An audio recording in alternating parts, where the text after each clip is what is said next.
What's up, guys? My name is Ivan. This is my 1990 Mitsubishi Eclipse GSX.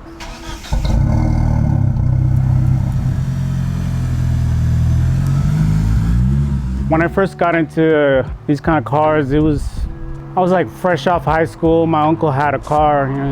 He was selling cars, buying and selling cars. He told me, "Hey, I have this turbo car. You want to check it out?" I said, "Yeah." Go check it out. It was a 1991 Eagle Talon. Once I first drove that boost, I was sold. It was fun car, kind of weird looking. I wasn't really into it yet, but the power is just, man. But it was, again, my uncle, he told me, he's like, "Hey, yeah, you want to buy this car, fix it up, and then sell it so you can make some money."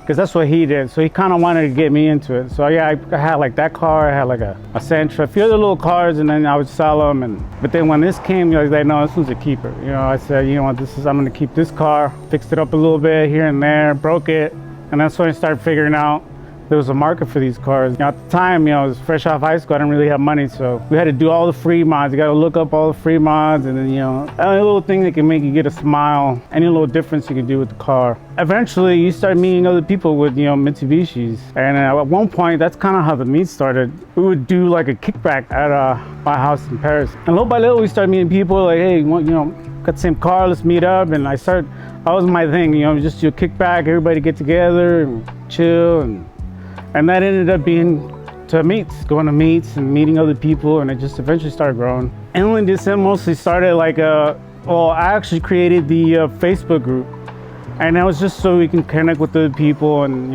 it wasn't really like a crew, it just started as a Facebook group, and then more people just kept tacking on to it, and people kept adding, and I would tell people, and I'm like, "Hey, you got Facebook, just follow us or join." And it was more like a forum, because forums at that point, they were just kind of dying down. They went into like social media.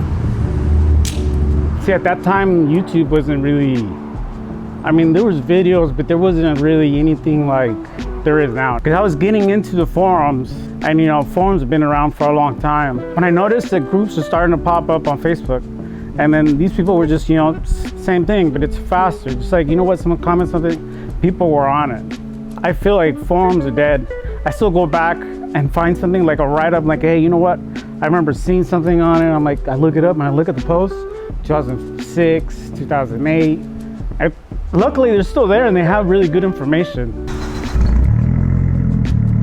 And that's the only thing I really use them for now. It's the old archives. It's all old stuff, and you can find so many pictures. You look at them, you're like, "Man, what did you take a picture of?" Like, I met some old school guys, and they were just like, man, they didn't have social media, they didn't have nothing.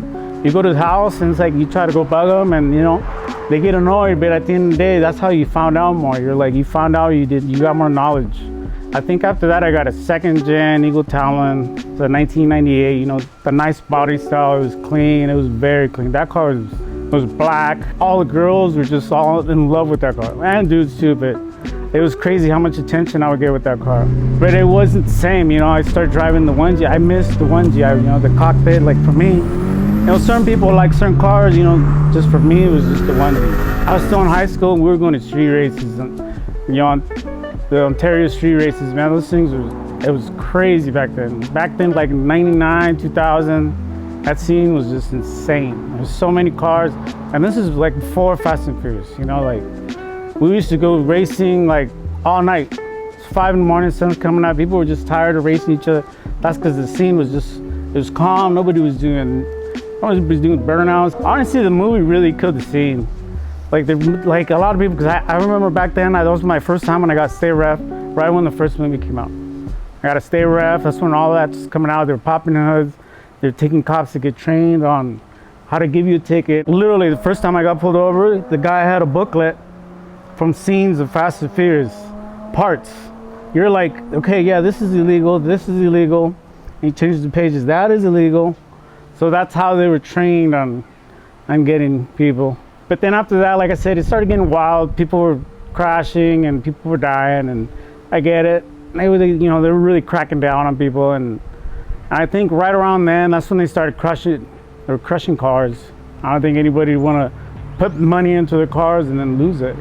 We were traveling places. We were going to LA meets. We were going to San Diego meets, and I think we started talking, networking with people, and then eventually they were like, oh, you guys are having a meet, and eventually we started making meets. And yeah, you know, some people were like, you know what, I don't have a DSM anymore, I have an Evo, can I come through? So that's eventually, we changed it to Mitsubishi meet. That's when we had a little bit of everything. We had 3000 GTs, Gallants, we had a little bit of everything. Down to Stereons, we had a little crew that had a bunch of Stereons. Like, it was really cool how to see how it was progressing, how it was changing. We met some really cool people, and until now, I'm talking about from like the day ones, you know. Some of these guys don't even have cars anymore, but they still come out and hang out, and just because they liked hanging out with us. And that's what we're all about. We were just about getting everybody together, not who's on top, not who's this, not who's that.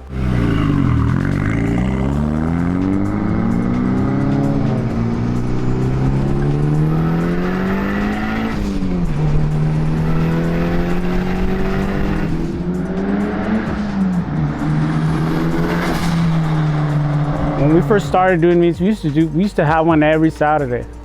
That's how it first started. But we had a following, and those people would just show up like it was church, you know, just show up, and we had the meets.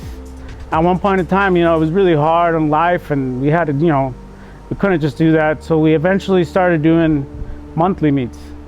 And I think it was better because it had something to look forward to, and we started doing that. And it had its ups and downs. I think at one point we took a couple breaks and we would stop because a lot of people had their cars broken. A lot of people would come in, new people, and they would just blow shit up, and then nobody had cars, and then so everybody would take a break, and we realized, okay, we're having a slowdown.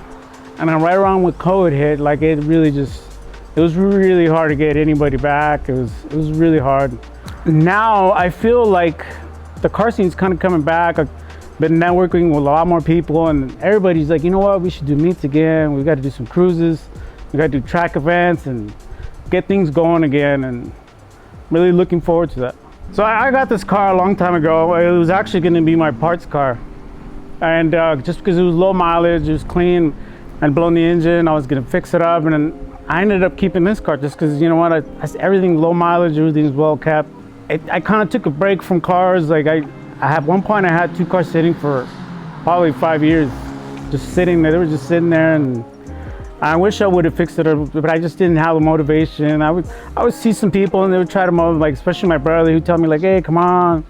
My homie Frank too, he'd tell me like, hey, come on, just get your car running. And honestly, at one point I was ready to sell, just ready to sell everything and just start something else. And I'm glad I didn't, because I said, you know what, I need to at least finish the car if I'm gonna sell it.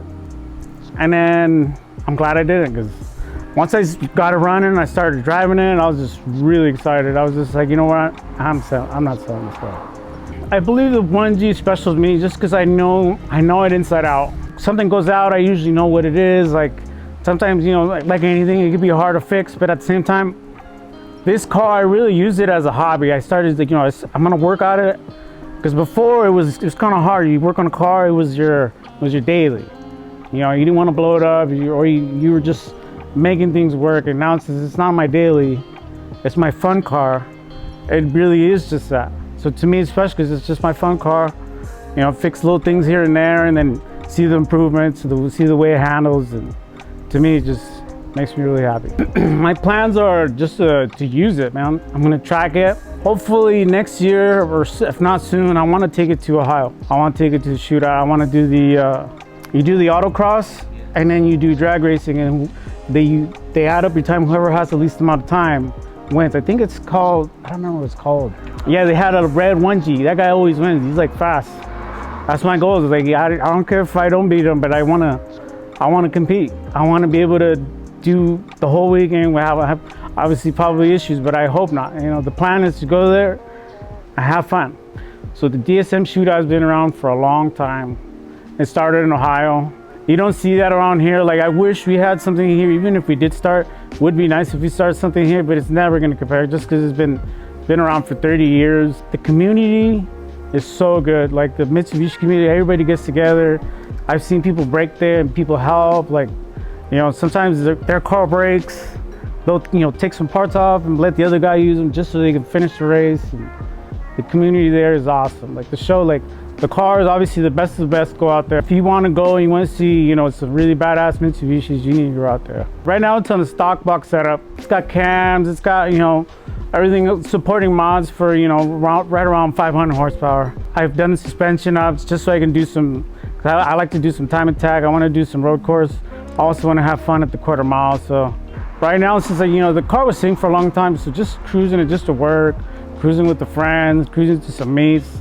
Eventually I want to paint it, make it look really nice, really just to restore it. Like my whole thing is just to restore it back to like how it used to look. But at the same time, I want to have fun with it. I don't want to just be a garage screen. I want to have fun. I want to take it to the track. Like I said, eventually, hopefully make it to Ohio. It has a FP green. It's on the 85. It's a pretty fun street car. Exterior mods I don't have that much. The body is pretty much original. I do have the Yankees. I know everybody has Yankees, but it's really hard to find this offset. And I feel like this offset on this car looks really good. That's the only reason I bought them, because I know like, man, it's still played out. Everybody has them, but at the end of the day, I put them on. Honestly, I wasn't even gonna put them on until I put them on, and I realized they actually look really good on the car. Carbon fiber hood. I got the Euro taillights. I got the Euro corners in the front. It's really hard to motivate people because sometimes we don't know what their economical situation is. You know, at the same time, sometimes I tell my friends, I'm like, hey man, you need to get like a little, I see them stressed out. I'm like, you need to get something, you know, something you can work on, kind of like a hobby. I think we all need like a hobby. We all need to do something. Can't be just work, home, work, home. I was in the same boat. I was just saying, you know what, I don't have time. I'm tired from work, this and that. All it takes is a little bit every day. Just take a little bit of time. Just take a little bit of time. Especially people watching videos and see like, hey, going to these events, sometimes just going to the events actually makes you, it just makes you want to do things. You know, you want to fix your car. Just like my friends, like his car's down. I'm like, oh, you know, just drive my car. And they come back, they're like, oh man, I can't wait to get my car running.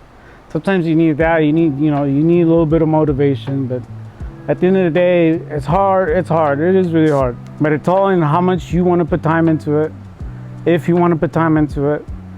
And it is crazy because I know it seems like at one point everybody was just buying new cars and just doing a little bit of mods and just say, you know, that's my build and stuff like that, which is cool, you know. But there's nothing like 90s cars, man. 90s cars is just, that era was just something else. All right, guys, my name is Ivan. This is my 90 GSX. Thanks for watching.